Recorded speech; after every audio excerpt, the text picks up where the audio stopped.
Good to be here. Not good situation globally, but always happy to meet entrepreneurs. Um, I'm going to tell a small story because it has a lot of takeaways for entrepreneurs, and then we can talk specifically about um, what resources there are here for Ukrainian or any entrepreneurs getting out of the way of the disaster happening in Eastern Europe. So I am from Odessa, Ukraine. I was, when I was leaving Ukraine, it was part of the Soviet Union. It was a very different place. The evolution has been astounding, frankly. Back then it was corruption everywhere, anti-Semitism everywhere, kids indoctrinated from kindergarten on into, communist ideology, crumbling infrastructure, not a good place. And my mother decided to come to the US. And so we landed in San Francisco as refugees with $200 and a couple of suitcases. And the evolution that I saw in, as we settled in the US has a lot of lessons for entrepreneurs, actually, because we built something out of nothing. And, when we got here, we didn't have any language skills or any cultural skills. I didn't understand that people smiling on the street were being friendly, not laughing at us. There's a lot of cultural things to figure out. And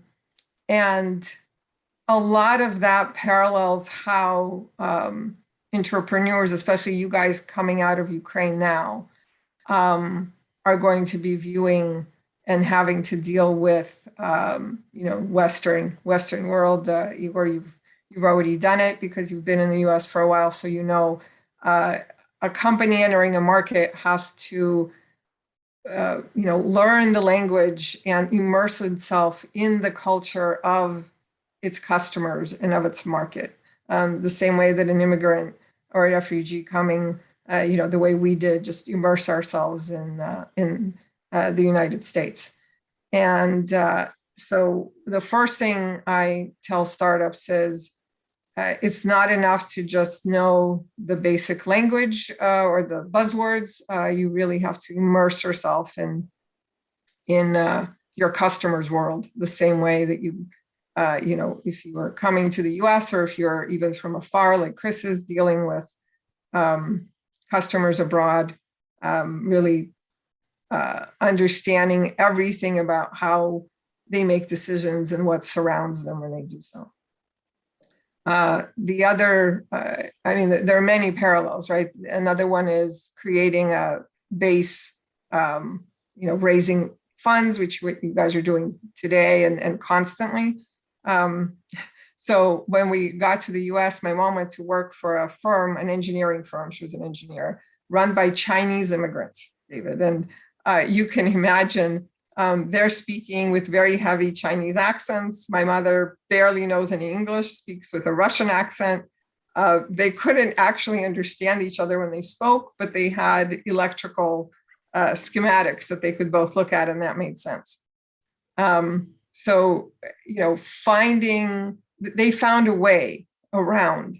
And that also is a skill that I look for in entrepreneurs, is finding your way, not necessarily following the rules. And I know that entrepreneurs from Ukraine have a very, very special skill in finding your way around, not doing things the way you've been told things have to be done.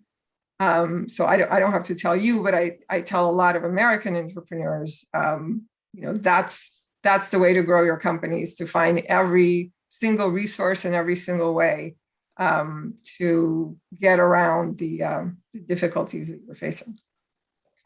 And so, I would encourage, so the other thing I'll say is when we got here, I had never seen an Asian person or a dark-skinned person, right? It was a complete culture shock. But as you deal with the United States, and specifically with the community in Silicon Valley, you realize that so many people left their borders behind. And so that brings me to the resources in Silicon Valley for Ukrainian entrepreneurs. There is a huge Russian-speaking community, and I realize that word, it's a word I've been using for 20 years. It means everybody who came here from anywhere in Eastern Europe who happens to speak Russian. I know Putlir has sort of usurped it to mean something entirely different, but here what it means is there are a lot of people who speak not just Ukrainian, but Georgian and Armenian and Russian and so on, but they all also usually speak Russian, which is sort of the unifying language. And there's a very strong community of people who network together, who help each other, who, whether it's be entrepreneurs, investors, accountants, attorneys. There's a huge community here, and it's a very welcoming one. There are groups like Ambar, which is American Russian-speaking sort of group of entrepreneurs. There's a conference called SVOD, Silicon Valley Open Doors, that brings together American and Russian-speaking and really international community. So there's some official groups, and I would encourage you to connect. I'm happy to introduce people to that community, because there are angel investors, venture capitalists, and all kinds of resources that Ukrainian companies can use normally, and especially now.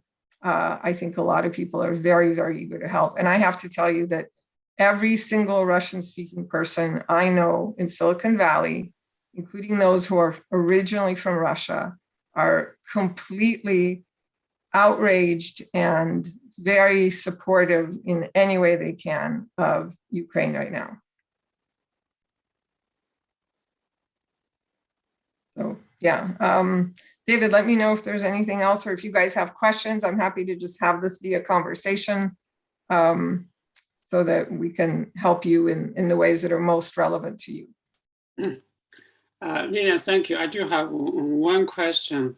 Have you encountered any Ukraine-born, Ukraine-related startup lately?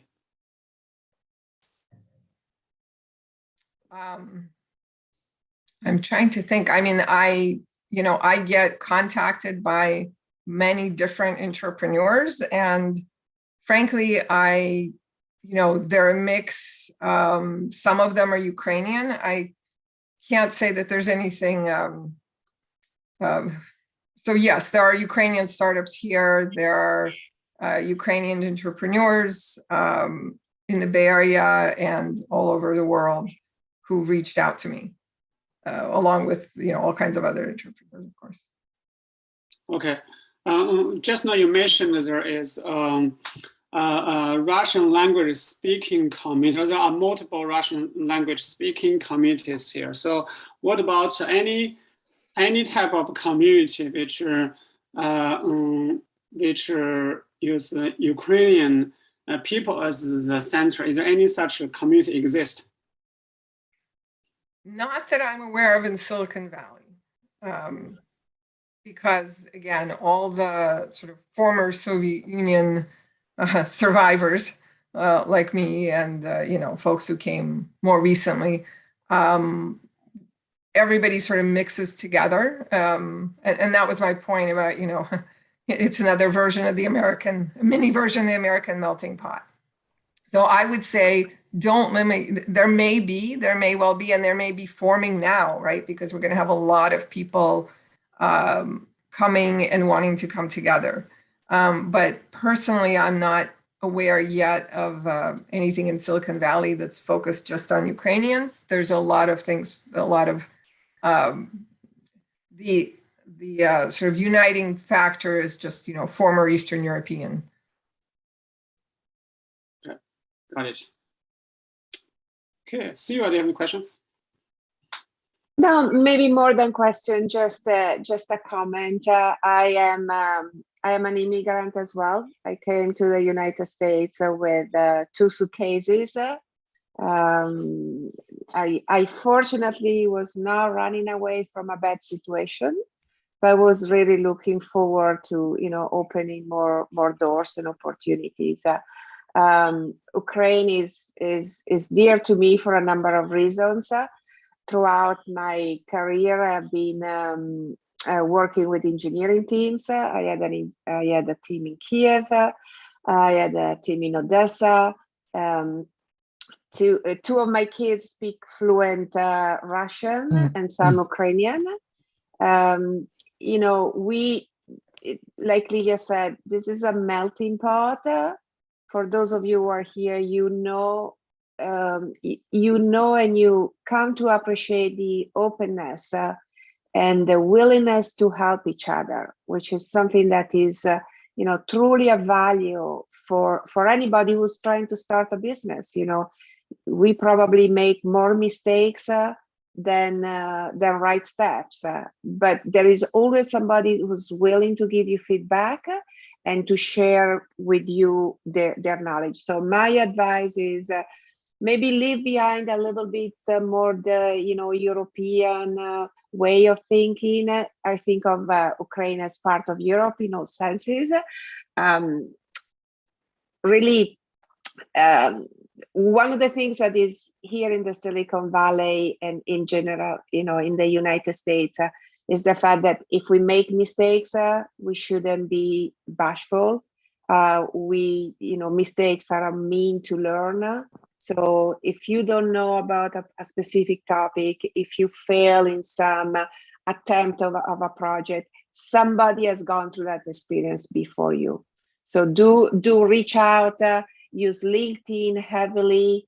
I just connected with Lilia. I didn't know her before, and I just discovered that she lives, I guess you live in Rebel City, or you're from Rebel City. I am in Rebel City as well. I'm looking forward to get together with her for coffee. So that's my just feedback. Yeah, sounds good. Let's move on. So we're going to, okay.